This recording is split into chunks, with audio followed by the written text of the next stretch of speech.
Boa noite, bom dia, boa tarde. Meu nome é Luiz Gustavo, eu sou Babalorixá, oraculista.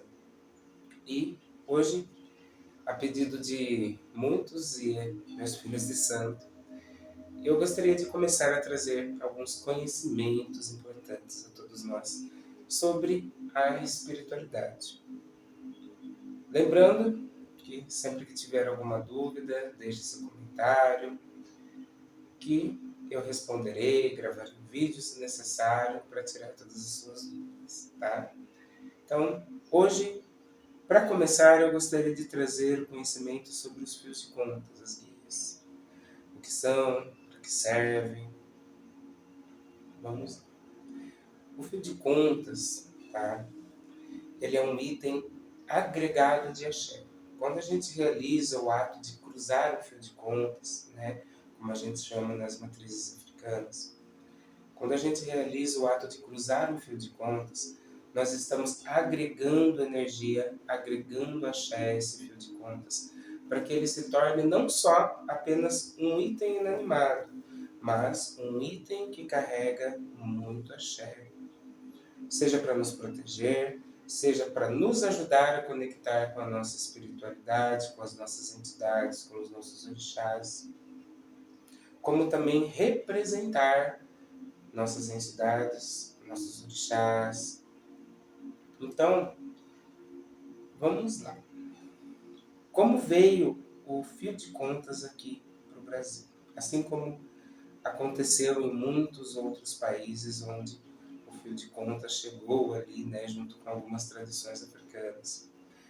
Foi, né, no infeliz período da diáspora africana, onde a gente teve, né, a questão da escravidão, e muitos escravos foram trazidos e levados para diversas regiões. E aqui no Brasil, eles trouxeram esse fundamento como algo que representava a religião, a crença, os seus orixás, as suas divindades, suas entidades, né, seus inquices, seus utuns, que muitas vezes traziam consigo essas guias para fim de manter a sua fé viva.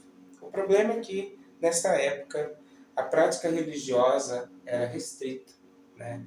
A gente não podia ter esse tipo de prática como nenhuma outra prática diferente naquele momento. Então, muitos escondiam, muitos transformavam muitas vezes as próprias guias e representações da sua fé em espécies de adornos. Para quê?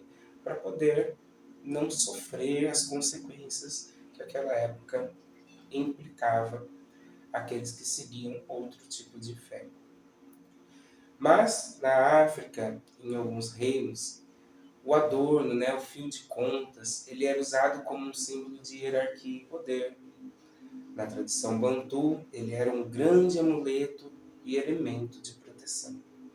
Mas hoje em dia, dentro dos ilês, dentro dos terreiros, ela, além de ser um grande elemento de proteção para o médium durante os momentos de giro, os momentos de funções, no barracão, no terreiro, nós também temos ela como representações terrenas das nossas entidades e dos nossos orixás.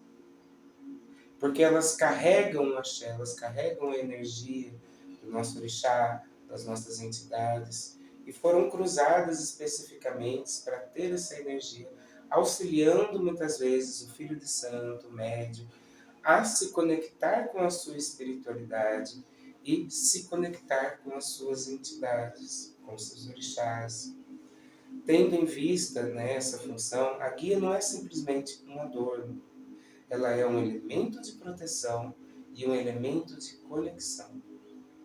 Mas há algumas diferenças que podem variar de algumas casas, de alguns terreiros, de alguns ilês, que são em algumas guias de uso contínuo de proteção, muitas vezes, para os não iniciados, a gente acaba utilizando uma guia de comprimento menor, até o chakra cardíaco, porque ela vai ser de uso contínuo, devido à época onde precisavam, né, esconder as nossas crenças e a nossa fé, esse tipo de prática de reduzir um pouco o comprimento da guia para o uso contínuo serviu para ajudar a esconder e ocultar a presença deste tipo de adorno que antigamente não era aceito. Mas que hoje em dia algumas casas trazem esse costume ainda de quando a guia é de proteção apenas para uso contínuo e até mesmo para aqueles que não são iniciados, mas onde houve a interação com alguma entidade, com a espiritualidade dessa matriz e foi orientado à utilização da guia de uso contínuo, essa guia ele é um pouco menor. No entanto, a guia de uso dentro de um ilê, de um terreiro, ela costuma chegar até o nosso umbigo, tá? Que é o nosso plexo solar, onde é o chakra responsável por receber a energia de fora, trazendo ela para o nosso corpo. Nem sempre é o nosso chakra coronário que faz isso. O nosso umbigo, o nosso plexo solar também recebe energia de fora. Por isso a guia vai até o umbigo, a fim de evitar qualquer absorção energética negativa durante os trabalhos ritualísticos ou durante a gira, tá? Bom, em algumas casas, a gente tem a guia também que utilizam-se para determinar as hierarquias dentro de um terreiro. Hoje em dia, devido à facilidade que a gente tem de comprar muitas guias prontas, acaba sendo um pouco complicado. Na minha época, a guia era sim também um elemento que representava a hierarquia. Mas hoje em dia, devido à facilidade e haver muitas pessoas que simplesmente vão lá, compram uma guia maravilhosa, linda, de 500 fios, põe no pescoço e acha que sabe bastante coisa. E no final a guia não está nem cruzada nem carregada de chão. Claro que isso não se aplica a todos, não estou generalizando, mas muitos dos babalorixás zeladores que receberam alguns ensinamentos antigos ainda hão de concordar comigo. Porque na minha época nós tínhamos que produzir a nossa própria guia. Por quê?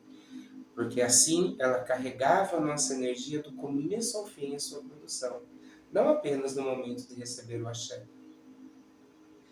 Então, algo que eu fui muito ensinado, né, pelas minhas mais velhas, é você sempre produzir a sua própria guia, o seu próprio fio de contas.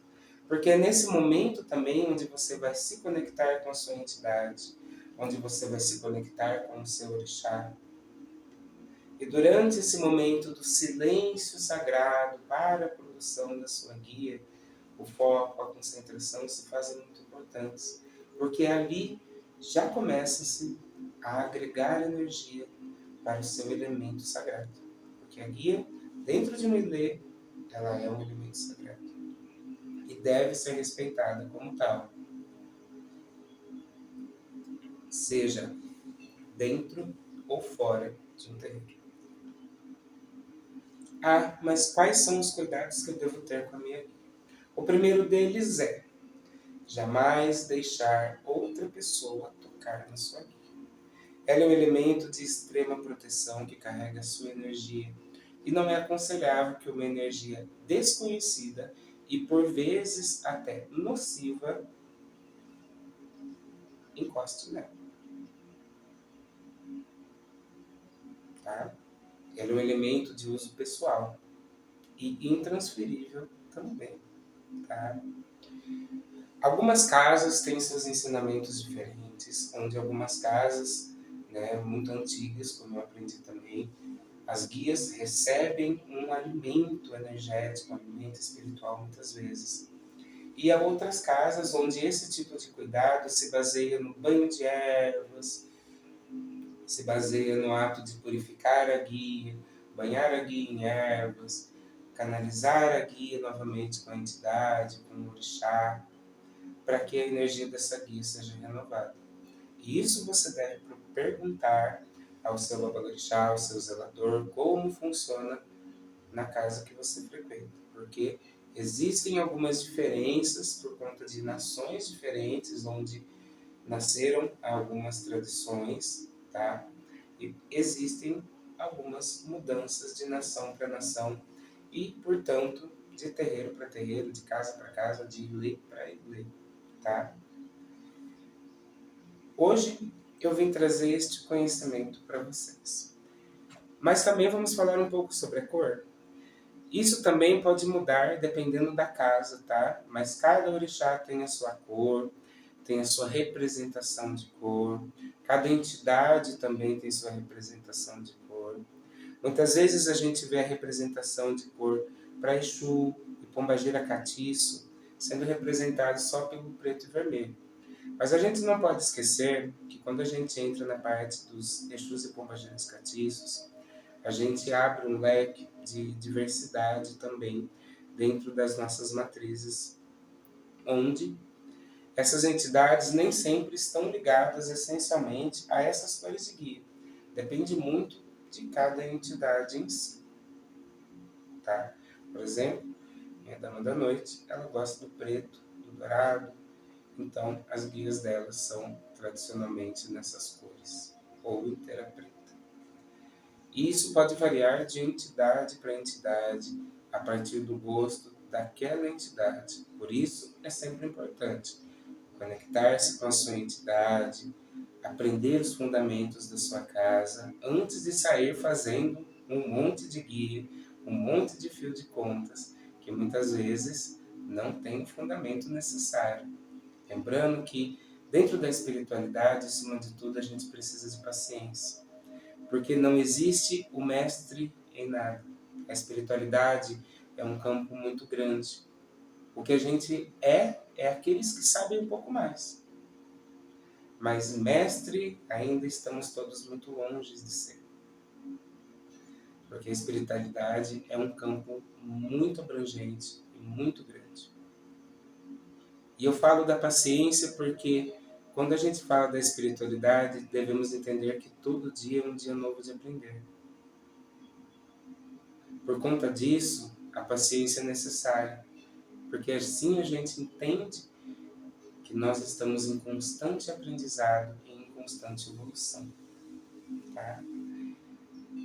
Hoje, então, eu encerro esse vídeo. Espero que vocês tenham gostado. Siga, compartilhe para nos ajudar. E, tendo dúvidas, deixe seu comentário que em breve eu venho com mais vídeos e mais assuntos. Tenha uma boa noite, uma boa tarde, um bom dia, muito axé, que Pai Oxalá abençoe sempre.